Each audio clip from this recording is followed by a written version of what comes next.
Est-ce que les eaux ont toutes le même goût? Bah non, bien sûr que non. En fait, en fonction de leur composition, comme les minéraux par exemple, leur goût va être différent. Une eau riche en magnésium, comme la fameuse Épar, n'a pas du tout le même goût que l'eau du robinet. Mais la grande majorité des eaux qu'on achète dans le commerce se ressemblent un peu plus en termes de goût. Laquelle tu préfères? Alors, vous allez me dire, pourquoi est-ce qu'on parle de ça? Je vous donne le contexte. Je vous présente Jérémy. Il boit qu'une seule sorte d'eau, c'est la Naya, qui est une marque d'eau qu'on trouve au Québec. Le problème, c'est que c'est de l'eau en bouteille qui ne se vend que par 1,5 litre, et ça l'embête. Il aimerait se convaincre qu'il est capable de boire de l'eau du robinet, ne serait-ce que pour réduire sa consommation de plastique. Alors, honnêtement, c'est quoi que tu voudrais arriver? C'est de plus boire de l'eau en bouteille. Moi, je lui ai avancé que si on lui donnait de l'eau sans qu'on lui dise ce que c'est, il y a de bonnes chances qu'il ne reconnaisse pas quelle est la naïade, quelle est l'eau du robinet. Ça me semble être le sujet parfait pour faire une expérience. Alors on a décidé de passer une après-midi à expérimenter, c'est-à-dire à jouer en fait, pour voir si Jérémy serait capable de retrouver son eau favorite à l'aveugle. Mais oui, il sera sur la vidéo. Hein, Kitty Cat? Donc dans cette vidéo, au-delà de savoir si Jérémy est capable de distinguer son eau d'une autre, ce qui probablement ne vous passionne pas, désolé Jérémy, je vous propose alors d'utiliser ce cas pour vous montrer comment faire une expérience scientifique entre amis, en étant un minimum sérieux, mais sans avoir non plus toute la rigueur que la recherche, la science exigerait non plus, sinon on ferait pas l'entièreté de l'expérience, de l'idée à l'analyse des résultats en une après-midi. Alors prenez cette vidéo un peu comme un guide, comme une introduction, pour que vous fassiez vous-même vos prochaines expériences entre amis. Dis Jérémy, est-ce que tu es conscient que le seul but de l'expérience en ce moment c'est de prouver que t'as tort? Exact. Le point de départ d'une expérience, c'est toujours la même chose, c'est de poser une hypothèse de travail. Nous, on suppose que Jérémy ne peut pas distinguer l'eau Naya de l'eau du robinet. C'est une bonne hypothèse parce qu'elle est facile à tester, on lui donne deux eaux différentes à boire et on voit bien s'il arrive à les distinguer ou non. L'étape suivante, ça consiste à établir le protocole expérimental, c'est-à-dire à évaluer ce qu'on va faire et comment on va le faire. Puis là, faut pas trop bousculer les choses parce que c'est un peu à ce moment-là que tout se joue. Parce que si on construit mal notre expérience, on pourrait se retrouver avec des résultats qui sont complètement inexploitables, ce qui serait dommage. Nous, on a décidé qu'on serait 4 à participer, juste parce qu'on était 4 à vouloir jouer à ce petit jeu de tester les eaux, et qu'on allait tester non pas 2 eaux différentes, mais 3. La Naya, l'eau du robinet et la Dasani. Et en fait, la dernière eau, la Dasani, c'est de l'eau du robinet, mais qui a été filtrée et embouteillée. Si il se trouve que Jérémy aime la Dasani, alors ça voudrait dire qu'il pourrait boire l'eau du robinet du moment qu'elle a été filtrée. Sa consommation de plastique pourrait être réduite à simplement acheter une carafe d'eau réutilisable avec un filtre. On a aussi choisi de faire l'expérience en double aveugle. Ça veut dire que personne dans la salle ne saurait quelle eau serait dans quel verre. Parce que quand il y a une personne qui le sait dans la salle, on va goûter l'eau, on va dire « ça c'est de la Naya », puis on va regarder l'expérimentateur pour voir si on est capable de discerner est-ce qu'on a tort ou est-ce qu'on a raison.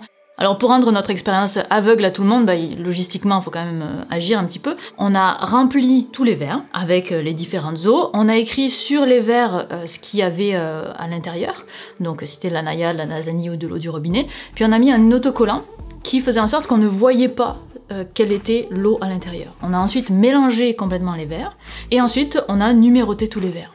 Donc ce que ça veut dire, c'est que pendant l'expérience, on aura donc tous une feuille de papier, avec 3 colonnes pour les 3 eaux, et quand on goûte le verre 15 par exemple, si on trouve que nous ça a le goût de la Dasani, on notera 15 dans la colonne Dasani. Et une fois qu'on aura terminé l'expérience, que tout le monde sera passé au travers des verres d'eau, on pourra enlever l'autocollant pour découvrir sous le numéro 15 à quoi ça correspondait. Le E, c'est du robinet. Oui. Yeah. Ah non merde, oh putain j'ai mis mal Naya. J'ai l'impression de jouer au loto là, ou je sais pas quoi là. Et là, il nous manque une information vraiment capitale avant de commencer. Salut Nathan. Salut Viviane. Pour faire l'expérience, j'avais quand même une bonne idée de ce que je voulais faire, parce que je suis quand même assez souvent passée par l'exercice, mais je sais qu'il y a un point particulier, toujours un peu compliqué à déterminer. Je suis donc allée demander son avis auprès du chat sceptique, qui a aussi le bon goût d'être statisticien. À ton avis, faudrait qu'on utilise combien de verres pour chacune des eaux? C'est une excellente question Viviane, car on sent bien que juste prendre un seul verre de chaque eau, deviner qui est qui et conclure, ça va être foireux. Le problème c'est que la probabilité de faire un sans faute, bien qu'on ne soit pas capable de distinguer les 3 eaux, est alors très élevée. On peut même faire le calcul. Disons que le premier verre contient la Dasani, le second la Nala, et le dernier l'eau du robinet. Moi j'ignore ce que contient chaque verre, et mon but c'est de choisir entre l'une des 6 possibilités suivantes. Même si je n'ai aucun talent à distinguer les os, mes chances de taper juste sont donc de 1 sur 6. Alors d'accord, c'est pas énorme, mais c'est pas négligeable non plus. Pour se sortir de cette situation et réduire les chances d'un succès par hasard, il faut faire l'expérience avec plus de verres de chaque eau. Alors en pratique, on a prévu de faire 10 verres pour chaque eau. Est-ce que c'est assez? Ça fait un total de 30 verres. C'est tout à fait suffisant et en réalité tu aurais pu faire moins. Pour ceux qui ont envie de plus de détails là-dessus, je vous donne rendez-vous sur ma chaîne, je vais vous montrer comment facilement monter une expérience qui tient la route sur le plan statistique. Commence alors la partie fun, l'expérience. C'est assez simple, on boit tous dans chacun des verres d'eau. Et chacun d'entre nous, on note le numéro du verre dans la colonne qu'on pense être bonne et on passe au verre suivant. Une fois qu'on a fini, on analyse les résultats, et là il y a 1000 façons d'analyser des résultats selon les données que vous avez acquises. C'est pour ça que c'est assez important de penser à comment analyser les résultats avant même de commencer l'expérience. Nous là, on se simplifie la tâche en fonctionnant avec des catégories, on a juste 3 eaux avec 3 prédictions possibles. Easy. Voici donc notre analyse qu'on représente sous la forme d'un tableau. Les lignes, ça correspond aux prédictions, donc toutes les fois où on a dit que c'était de la Naya, de la Dasani ou de l'eau du robinet. Et les colonnes, c'est la réalité. Donc par exemple, si j'ai dit à 8 reprises que c'était de l'eau du robinet, quand c'était bien de l'eau du robinet, ben je le mets dans la première case. Si j'ai dit 3 fois que c'était de l'eau du robinet alors que c'était de la Naya, ben je le mets dans la seconde case. Autre exemple, cette case correspond au fait que je prédise que c'est de la Dasani, quand c'est effectivement de la Dasani. Mon tableau à moi, mes résultats à moi, ça ressemble à ça. Et ce qu'on regarde, en fait, c'est la diagonale. La diagonale correspond à toutes les fois où nos prédictions correspondaient à la réalité, donc à la justesse de nos prédictions. Et voici les résultats pour tout le monde. Donc, si Jérémy était si fort que ça, il devrait avoir beaucoup de bonnes réponses dans la diagonale des bonnes réponses, ce qui n'est absolument pas le cas. Contrairement à Manuel, qui lui a une diagonale assez impressionnante, il a identifié correctement l'eau du robinet 9 fois sur 10, la Naya 8 fois sur 10 et la Dasani 8 fois sur 10. Moi, j'en reviens pas. Je dis que ça, c'est ma feuille. Manuel, c'est incroyable. C'est impro... Oh, Manu, putain. Il est genre... Mais Manu, Manuel, t'es hein. trop fort, quoi. Franchement, trop géré. Il n'y a pas besoin de statistiques sur ta feuille. Je comprends pas. C'est... Parce que sur toutes nos feuilles, je pense qu'il y a besoin de statistiques, mais sur la tienne, c'est assez clair. Alors que Colline et moi, disons que c'est moins glorieux. Donc clairement, s'il y a quelqu'un qui peut distinguer les eaux les unes des autres dans cette pièce, c'est Manuel. Cela dit, redonnons du crédit à Jérémy. Si on regarde ses résultats de plus près, il a une très bonne diagonale inversée. Ce qui fait de lui quelqu'un de tout à fait compétent à distinguer les différentes eaux, mais il a de façon systématique inversé l'eau du robinet et l'eau Dasani. Putain, c'est incroyable. Waouh. Alors, ça donne quoi, toi? L'eau du robinet, j'ai que des 3 quasiment. Ah ouais, tu l'as reconnu comme étant la Dasani? Ici, j'ai quand même pas mal, dans la Dasani, j'ai quand même pas mal d'eau du robinet. Ah, t'as quand des même petites identifié, erreurs. ouais. Et la Naya, en majorité, je pense que je l'ai 1. Ok, va falloir faire passer le test statistique ok. maintenant, mais ça a l'air... Là, je mets le score, je Mais mets combien j'en ai dans ma colonne. Ça veut dire que t'as quand même a priori identifié la Naya. J'ai identifié la Naya. Et c'est fini. On ne peut pas aller plus loin dans l'analyse des résultats sans passer par des statistiques. À partir de quand on a réellement le pouvoir de distinguer les eaux? Est-ce que c'est à partir de 6 bonnes réponses? 7, 8, 9? Ça dépend des cas, ça dépend de l'expérience, et pour ça il faut des statistiques. Et ça, c'est chez Nathan que ça se passe. La vidéo de Nathan se trouve en description, et vous saurez si le fait que Jérémy retrouve son eau favorite est statistiquement significatif. Au-delà de notre collaboration avec Nathan, je vous conseille toute sa chaîne, qui est une des seules chaînes, peut-être même la seule, à traiter de ce point hyper important en sciences et ô combien négligé que sont les statistiques. Alors allez découvrir ça, on s'y retrouve là-bas. Alors de notre côté, nous, on a notre guide d'expérience à la maison. On pose une hypothèse réalisable, on élabore un protocole expérimental en pensant quand même à la suite, est-ce qu'on va analyser les résultats ou non. Et troisièmement, on analyse, du moins dans la limite de ce qu'on peut faire. Mais avant que vous vous lanciez dans des expériences à vous, j'aimerais vous faire part d'une problématique, disons, humaine. Cette expérience, elle est pas parfaite non plus, mais elle est quand même assez rigoureuse pour une expérience d'après-midi, et elle n'a pas eu vraiment d'impact sur Jérémy, ce qui est logique vu que ça a prouvé qu'il avait raison. Donc ça ne l'a pas incité à changer de comportement. Mais l'autre expérience, oui. Parce qu'en fait, on a fait une autre expérience, celle-là qu'on n'a pas dite à Nathan, et elle avait absolument aucune valeur scientifique, on n'a même pas essayé de faire en sorte d'être capable d'analyser les résultats, on voulait juste jouer, s'amuser, parce que, avouons-le, c'était avant tout une après-midi entre adultes qui veulent jouer comme des gamins, mais qui ont soi-disant passé l'âge de faire des avions en Lego.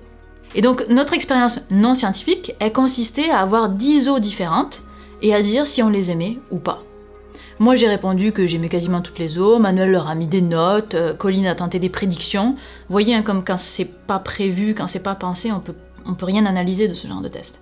Et Jérémy, celui qui nous intéresse, a noté qu'il avait aimé l'eau du robinet. C'est une expérience sans aucune rigueur, il n'y a même pas de répétition. Si on avait refait l'expérience, on aurait pu avoir un résultat tout à fait inverse. Et ça ne peut pas agir à titre de preuve de quoi que ce soit, c'était vraiment pour jouer ça. Et pourtant, c'est cette expérience qui a permis à Jérémy de s'auto-prouver qu'il pouvait aimer d'autres eaux, puisqu'il avait dit qu'il aimait l'eau du robinet. Depuis, il a changé ses habitudes, il n'arrive toujours pas à boire de l'eau du robinet, mais il a pu changer pour une autre eau qui, au moins, s'achète un gros pack de 6 litres, et non en petite bouteille comme c'était le cas de la Naya. C'est pas parfait, mais c'est mieux.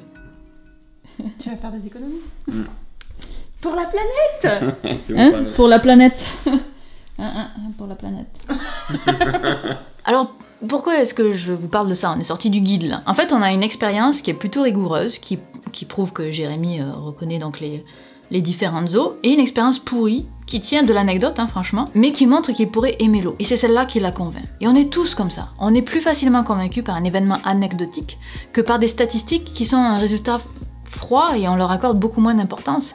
Et malgré nous, hein, ça c'est un biais humain. Alors pour Jérémy, le biais est plutôt cool puisqu'on obtient le changement de comportement qu'on espérait. Mais si ça avait été l'inverse? Et si en essayant de prouver que les prédictions de Tata Janine sur les amours de la cousine Michel manquent de justesse, vous montez une expérience tellement nulle scientifiquement qu'en fait vous renforcez sa croyance. Une expérience, qu'elle soit bien ou mal menée, aura une conséquence sur ce qu'on pense. Et ça peut avoir des effets pervers parce qu'on contrôle pas ce facteur humain-là. La façon dont l'humain va interpréter les résultats, que ces résultats aient une réelle valeur scientifique ou non, on peut pas la prédire. Alors mon conseil c'est ça, faites des expériences.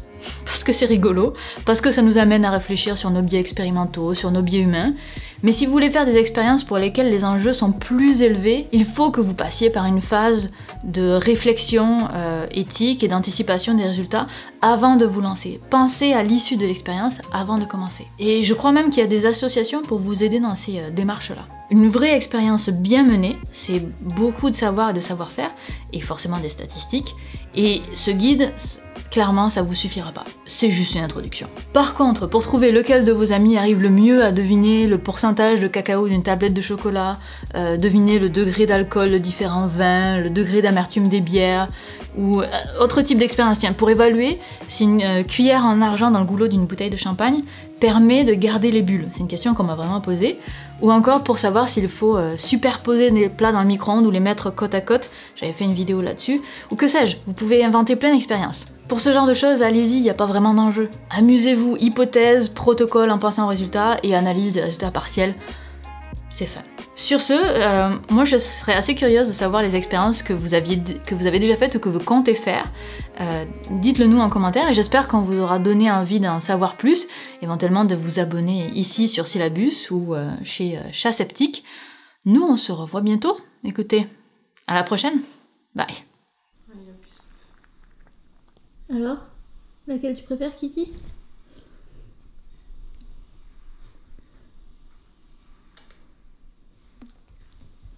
Ciao, bye. Fini. Ciao, bye.